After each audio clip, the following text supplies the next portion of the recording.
نگاہ پڑی میری احمد نورانی جو ایک سینئر صحافی ہیں ان کے ایک ٹویٹ پر، جس میں انہوں نے لکھا کہ ایلن مسک جو ٹویٹر کے مالک ہیں ان سے متعلق چند ہی تنقیدی ٹویٹس کے بعد ان کے اکاؤنٹ کی جو ریچ ہے وہ 90% سے کم ہو گئی ہے۔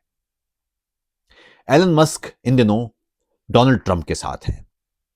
اگر احمد نورانی یہ بات ٹھیک کہہ رہے ہیں جو کہ ٹھیک کہہ رہے ہیں تو آپ خود اندازہ لگا سکتے ہیں کہ ایلن مسک نے امریکی انتخابات میں کس انداز کا کردار ادا کیا ہوگا۔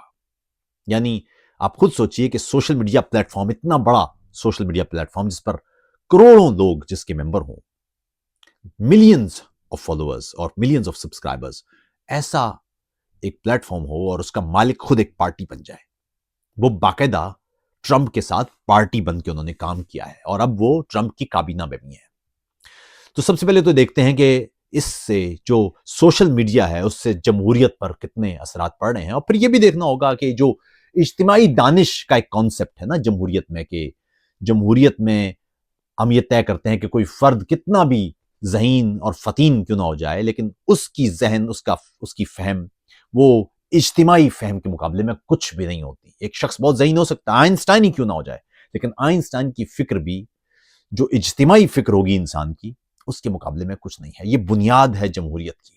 لیکن سوال یہ ہے کہ کیا سوشل میڈیا اس بنیادی اصول کو تباہ کر رہا ہے، تہس نہس کر رہا ہے؟ یہ بہت بنیادی سوال ہے، کیونکہ ہم جیسے لوگ جنہوں نے پوری زندگی جمہوریت کے لیے، جمہوری آزادیوں کے لیے، جمہور کی آواز کے لیے اپنی توانائیاں صرف کی ہیں، ان کے لیے بنیادی سوال ہے کہ کیا پروپیگنڈا، ماس میڈیا پروپیگنڈا کے ذریعے عوام کی ایک بڑی تعداد کو،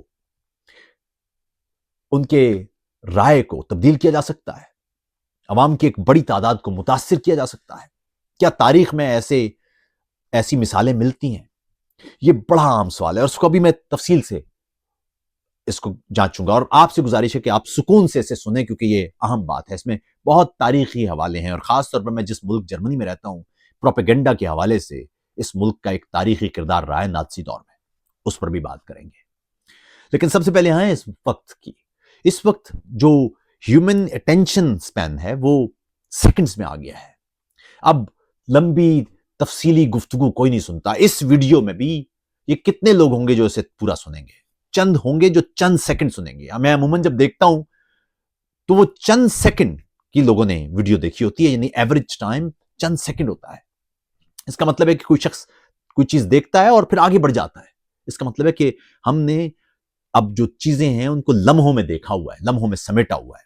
ٹک ٹاک ہے، اس میں 7 سیکنڈ 8 سیکنڈ کا لوگوں کا ایوریج ٹائم ہے، اس سے بھی شاید کم۔ انسٹا پہ دیکھ لیجئے، فیس بک پہ دیکھ لیجئے۔ اب تحریریں کوئی نہیں پڑھتا، میں ایک آرٹیکل لکھوں گا تو کوئی نہیں پڑھے گا۔ متبادل پہ میں جب آرٹیکل کوئی لکھتا تھا مجھے یاد ہے تو اس کی ریچ کوئی 2000 3000 ہوا کرتی تھی یا زیادہ سے زیادہ 8-10 ہزار ہوا کرتی تھی، لیکن وہی آرٹیکل جب میں پڑھ دیتا تھا ویلاگ کی صورت میں تو وہ کئی لاکھ ہوتا تھا۔ اس کا مطلب یہ ہے کہ ہم وہ پڑھنے لکھنے سے تو ویسے ہی دور ہو گئے ہیں اور ہم اس ویڈیوز کی طرف آ گئے ہیں، اور ویڈیوز میں بھی ہم وہ 2-3 منٹ 4 منٹ والی بات نہیں رہی ہے، اب سیکنڈز کی بات ہے۔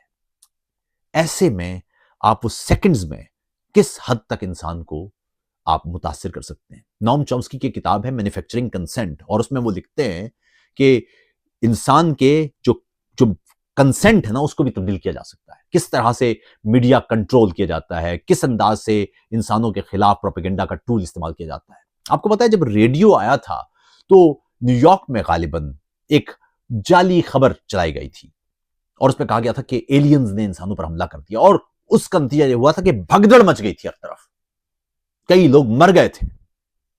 لوگوں نے واقعی یہ سمجھا تھا کہ یہ کوئی ایلینز نے ہم پہ حملہ کر دیا۔ اس کا نتیجہ یہ نکلا تھا کہ تباہی مچ گئی تھی ہر طرف۔ پھر اسی کو سامنے رکھ کے نازیوں نے غیر معمولی طور پر پروپیگنڈا کو بطور ایک منظم ابلاغی طریقے کے استعمال کیا۔ یہاں پر ایک پروپیگنڈا کی منسٹری ہوا کرتی تھی جرمنی میں، جس کا کام تھا کہ لوگوں کو گمراہ کرنا ہے۔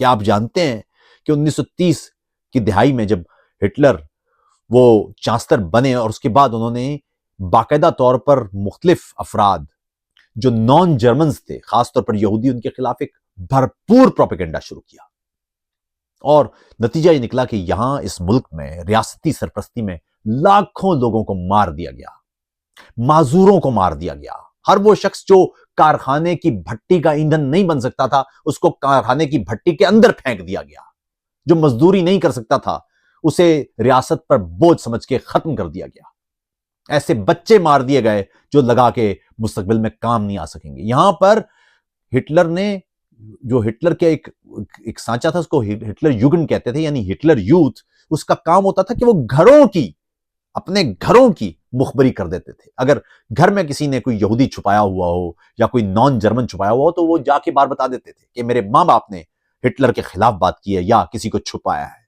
یہاں کئی لوگوں کو اس لیے مار دیا گیا تھا کہ ان کے گھر کے بچوں نے مخبری کر دی تھی۔ اسی طرح یہاں ایک پولیس جو ہوتی تھی، خاص طور پر ایس ایس، وہ رضاکاروں کی تھی، اس میں پڑھے لکھے لوگ ہوتے تھے، ڈاکٹرز ہوتے تھے، انجینئرز ہوتے تھے، جو پیسے پر نہیں بلکہ ہٹلر کی آئیڈیالوجی پر اس کے ساتھ تھے۔ ان کا کام یہ ہوتا تھا کہ وہ اس انداز سے ماس مرڈر میں حصہ لیں، اپنی جو ہنر ہے اس کو استعمال کریں۔ وہ جو جتنے بھی حراستی مراکز ہیں وہ انجینئرز نے ڈیزائن کیے ہوئے ہیں، یہاں پر لوگوں کو لاکھوں کی تعداد میں بھٹیوں میں پھینک کے جلایا گیا ہے۔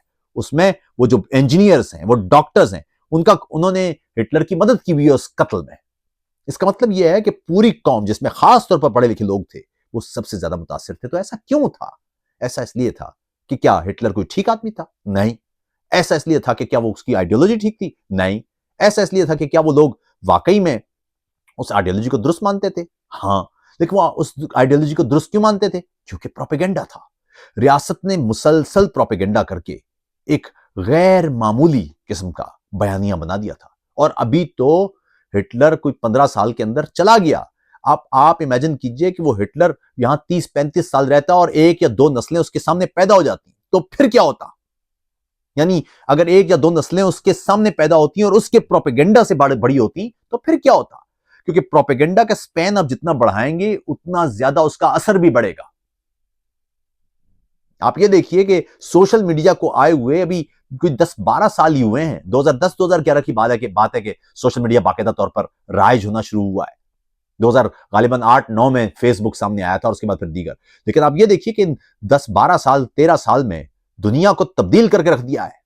اب جمہوریتیں وہ اس پر منحصر ہونے لگ گئی ہیں، ان کی روایتیں۔ اب آپ یہ دیکھیں کہ پچھلے انتخابات میں روس نے اور دیگر جو آمرانہ قسم کی قوتیں ہیں انہوں نے امریکہ کے انتخابات اور یورپ کے انتخابات کو متاثر کیا، اس دفعہ بھی کیا ہے۔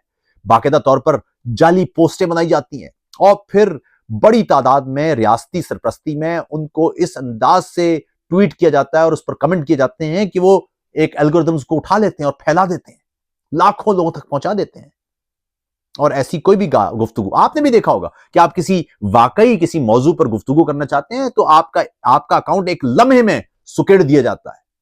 اس کا مطلب یہ ہے کہ آپ نے ایک خاص رویے کے اندر رہنے والی پوسٹوں کو پھیلانا ہے اور ایک خاص رویے کے اندر پوسٹوں کو چھپانا ہے۔ ایک اور خطرناک بات جو ہو گئی ہے وہ یہ کہ آپ اگر عاطف توقیر دیکھ رہے ہیں تو آپ کو بار بار عاطف توقیر آپ کے سامنے آئے گا، لیکن اگر آپ کوئی اور چیز دیکھ رہے ہیں تو کوئی اور چیز آپ کے سامنے آئے گی۔ آپ سنوکر دیکھیں گے تو سنوکر آپ کے سامنے آنا شروع کرے گا۔ اس کا مطلب یہ ہے کہ آپ کے پاس متنوع معلومات اب نہیں آئے گی، آپ کے سامنے وہی معلومات آئے گی جو آپ بار بار دیکھ رہے ہیں۔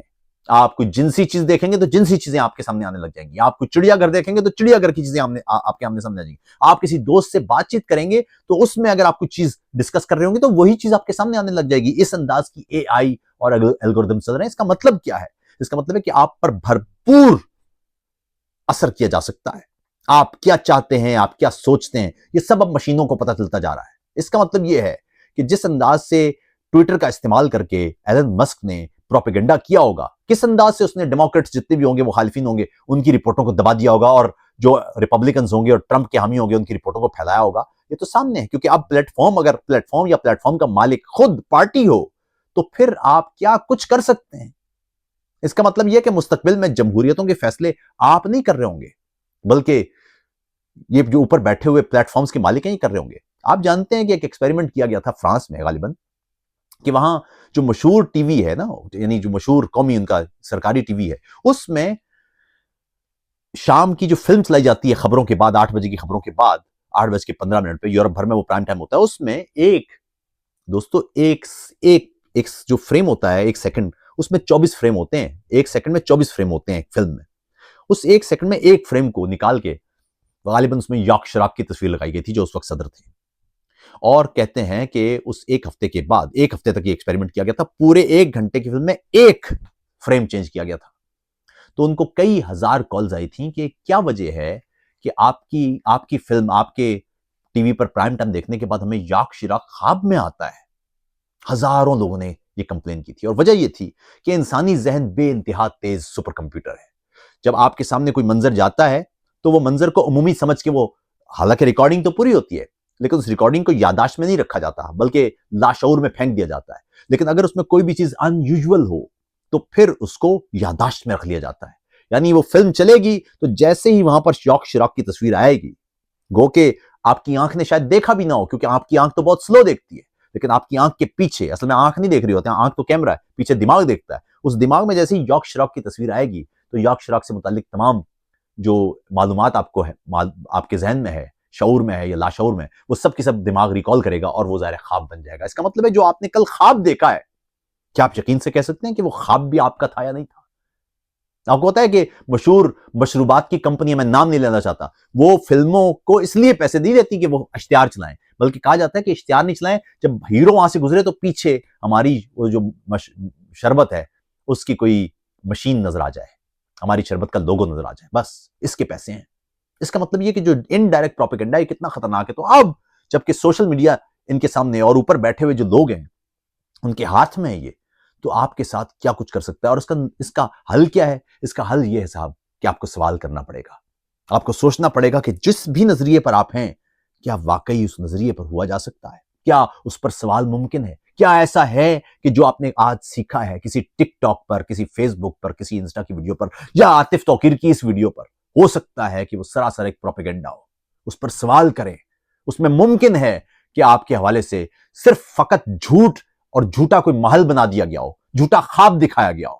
جب تک آپ یہ سوال کرنا نہیں سیکھیں گے، اپنے سیاسی رہنماؤں، اپنے نظریات، اپنے مذہبی نظریات سے بالا ہو کے انسان کے طور پر آپ سوال نہیں کرنا سیکھیں گے، اس وقت تک جو ایلیٹ ہے وہ اپنے مقاصد کے لیے آپ کو کسی نہ کسی پروپیگنڈا ٹول کے ذریعے بے وقوف بناتی رہے گی. ریڈیو کے ٹول سے لے کے ٹیلی ویژن کے ٹول تک، اور ٹیلی ویژن کے ٹول سے لے کے آج انٹرنیٹ کے ٹول تک، ہر دور میں جو اوپر بیٹھے ہوئے لوگ ہیں ان کے پاس یہ ٹول موجود ہیں کہ آپ کو بے وقوف بنا سکیں، آپ کے خواب بیچ سکیں، آپ کو خواب بیچ سکیں. خواب فروشی کا دھندا تو چلتا رہے گا. مذہبی خواب بیچ رہے ہیں، سیاسی خواب بیچ رہے ہیں، معاشرتی خواب بیچ رہے ہیں، معاشی خواب بیچ رہے ہیں، جو کاروباری ہیں وہ کاروباری خواب بیچ رہے ہیں. خواب فروشی کا دھندا جاری ہے. لیکن آپ جب تک سوال کرنا نہیں سیکھیں گے، آپ اسی طرح ایسے خواب خریدتے رہیں گے اور اپنی عمر ضائع کرتے رہیں گے. اپنا خیال رکھیے گا اور اپنی بات ضرور کیجیے گا. جو باتیں یہاں کی گئی ہیں ان کو کس طرح کرٹیکل دیکھتے ہیں آپ؟ کیا آپ کو لگتا ہے کہ آپ جس بھی نظریے پر ہیں وہ نظریہ آپ کا ہے یا آپ کے اندر ٹھونسا گیا ہے؟ اس پر ضرور اپنی رائے دیں. اپنا خیال رکھیں. آداب.